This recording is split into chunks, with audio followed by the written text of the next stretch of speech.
Hi, this is Ben Barnier live from Paris, France. I'm inside the Stade de France, the very stadium where one of the attacks occurred tonight. I was actually attending the game. I'm a journalist covering sports, but also general news, and we've covered, as you might know, many terror attacks here in Paris this year. So I was attending the game, and I heard two very loud explosions. You might be aware if you've seen some soccer games that sometimes there are explosions but are just fireworks and they sound pretty loud but they're not dangerous. This time around the explosion was so loud we thought something wrong probably happened, an impression which was confirmed when we heard police sirens or maybe they came from ambulances, rescue operations. And what you have to bear in mind is that the game carried on. It did not stop, even though we heard the explosions towards the beginning of the game. It carried on for the full length of the game. It was a friendly game between France and Germany at France's largest stadium, the Stade de France, with 70,000 people attending. You might also be aware that there is a huge competition coming up in France. It's the Euros. It's going to be in less than a year with all the main teams in Europe.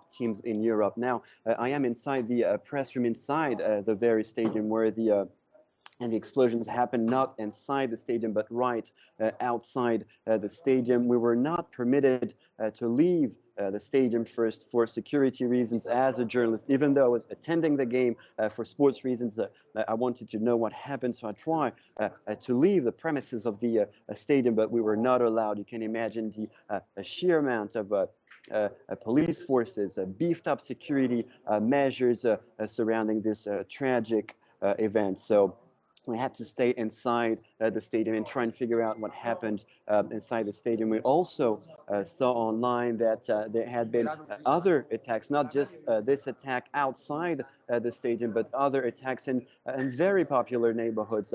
One of them I know very well because I used to live very near one of the locations of the attacks.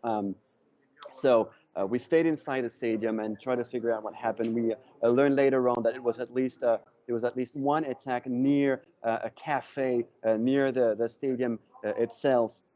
And that there might have been people who actually died, people injured. We finally got a chance to leave the premises of the stadium after the game, after the final blow, and people were truly trying to desperately leave the stadium because they heard early on that they had been attacked and they heard explosions themselves. I saw children stranded on the pitch, on the ground. They could not get evacuated straight away, and they had to wait, I would say, nearly 45 minutes, maybe even an hour. Dozens of children stranded inside the stage, and some of them were very moved, clearly moved by the atmosphere, which was not light at all, very heavy atmosphere. So I saw some of these children crying. Some of them were with their parents. I also saw very nervous people trying to make phone calls and just tell their families and loved ones that they were okay. As you can imagine, it was the case. Same for me. I called my loved ones, told them I was fine. It is something you do when there is a tragic event. It is something that we had to do recently this year since unfortunately, we had several attacks here in France, especially including in the capital. So we've sadly got used to dealing with those events and trying to reassure loved ones that everything is fine. And now there are still many, many questions over what happened exactly tonight in Paris. We knew that the president of France, François Hollande, was attending the game, and that we heard from the head of the French Soccer Federation that the president evacuated first. He was moved quickly to a safe place inside the stadium and then evacuated outside the stadium. He held a press conference telling that exceptional security measures were being taken in order to tackle this truly exceptionally tragic situation where still gathering more information as to what happened in the other neighborhoods of Paris. You might have known that those behind the attacks earlier this year in Paris were claimed to belong to extremist terrorist Muslim groups, and but we don't have that information as for now for today's attacks. So we will surely gather more information from police, but this is still now a time for shock. People are in shock. This was supposed to be an extremely happy event, and you might know that France did win on home turf against a very tough team, Germany, who are the champions. They won the last World Cup in Brazil. That was about a year and a half ago, but we heard from the head of the French Soccer Federation that the party was ruined, and it was ruined indeed with these attack that struck very near the stadium. And as I said, the explosions were very loud. We wondered straight away what had happened, and might be able to see some of the people near me, and all of them are journalists. Decided not to leave the stadium, but rather to stay here and gather as much information as possible, since this is one of the very sites of the attacks here in Paris tonight. Now, we're also hearing that there might be beefed up security measures regarding the borders with France, with tighten borders. You might know that in Europe, people can usually move freely from one country to another under a special agreement, but this will not be possible. We are hearing against these are all reports that need to be confirmed. This is still a moment of shock with contradicting reports. And again, we've been through this already at the beginning of the year in January, when terrorists attacked the satirical paper Charlie Hebdo. Those were people who were targeted specifically for what they were doing.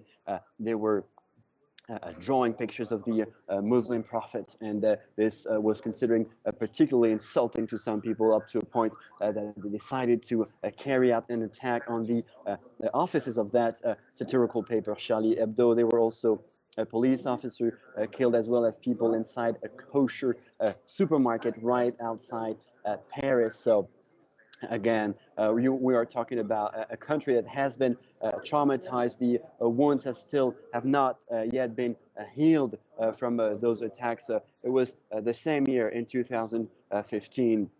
And there hadn't been any terror attacks in France since the 90s. So truly, I think a lot of people, and I can talk as a Frenchman, I thought I could be safe. You can see now maybe this man with a child leaving. As I was telling you earlier, there were people stranded inside the stadium, and now being able to leave the stadium. The game has been over for nearly 2 hours now.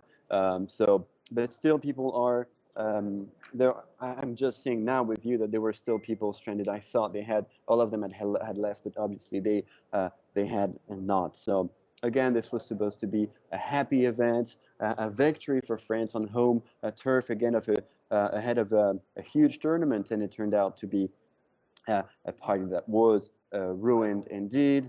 On another front, there will be a large summit at the end of the month, at the end of November, with heads of state around the environment and issues about the environment. So clearly, French authorities are expected to take more security measures and try and avoid a repeat of such a tragic event. It was supposed to be a happy night, a happy day for people in France. Now the party has been ruined. I also cover sports quite often, and usually after the game, the players stop and talk to us journalists and tell us how they feel about the game. Clearly, this time around, it was not possible.